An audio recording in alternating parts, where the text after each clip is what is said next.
शमीम और आप देख रहे हैं देश दुनिया। दोस्तों, ईरान भी फुल फार्म में आ गया है और लगातार हमले कर रहा है। 3 दिन से लगातार उसकी बैलिस्टिक मिसाइलें इजराइल के महत्वपूर्ण शहरों पर गिर रही हैं। जैसे ही ईरान पर इजराइल ने हमला किया और ईरान के मेहराबाद एयरपोर्ट और मशहद एयरपोर्ट को तबाह किया, उसके जवाब में फ़ौरन ईरान ने भी इजराइल के सबसे बड़े और महत्वपूर्ण हवाई अड्डे को यानी एयरपोर्ट बेन गुरियन एयरपोर्ट को पूरी तरीके से तबाह कर दिया। और ईरान की जो मिसाइलें हैं वो गजब का एक्शन ले रही हैं और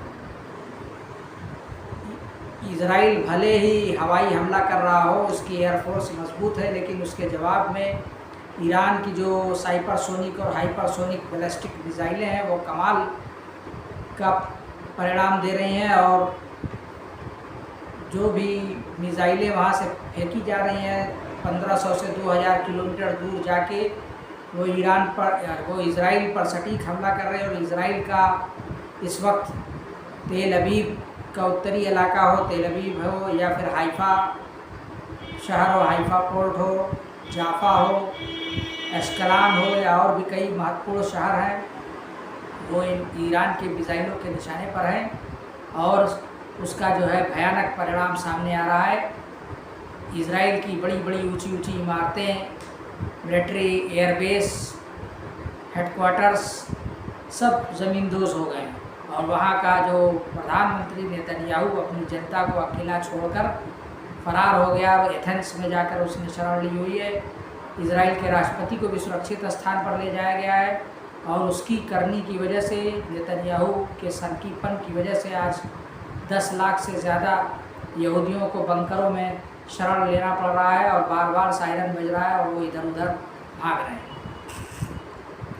दोस्तों, पहली बार इजराइल को भी मज़ा चखना पड़ रहा है और उसको लग रहा है कि किस तरीके से फ़िलिस्तीन में वो जो हमला कर रहा है उससे वहाँ के लोगों को जो तकलीफ़ें हो रही थी अब वो उसके ऊपर पड़ी, तो अब उसको एहसास हो रहा है और उसको नानी याद आ रही है। और बार बार वो अमेरिका से गुहार लगा रहा है कि अमेरिका उसके पक्ष में जंग के मैदान में उतरे, लेकिन ट्रंप ने साफ साफ मना कर दिया है और ट्रंप उसकी कोई मदद नहीं करने वाले हैं।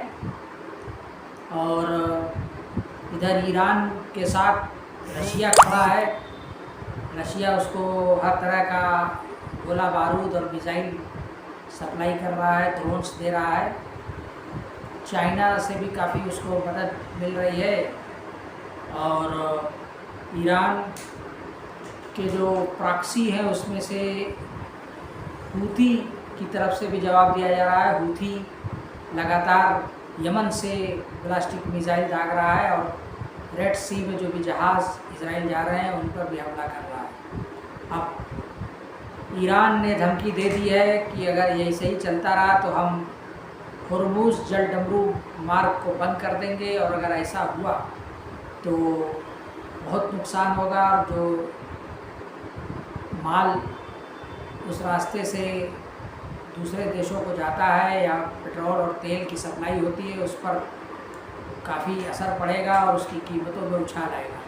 इधर इजराइल ने ईरान के पाइपलाइन पर हमला किया, उसके पीने वाले जो पानी की टैंक की जो पाइपलाइन बिछी हुई है उसको नष्ट कर दिया।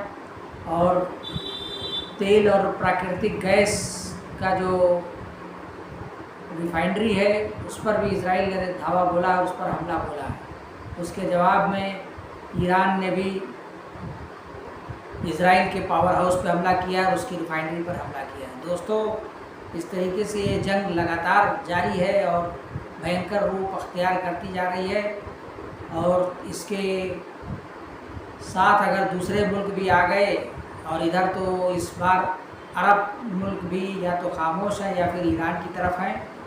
और सऊदी, दुबई, कुवैत, कतर ने इजराइल के हमले की निंदा भी की है और OIC ने भी ईरान के पक्ष में स्टेटमेंट जारी किया है।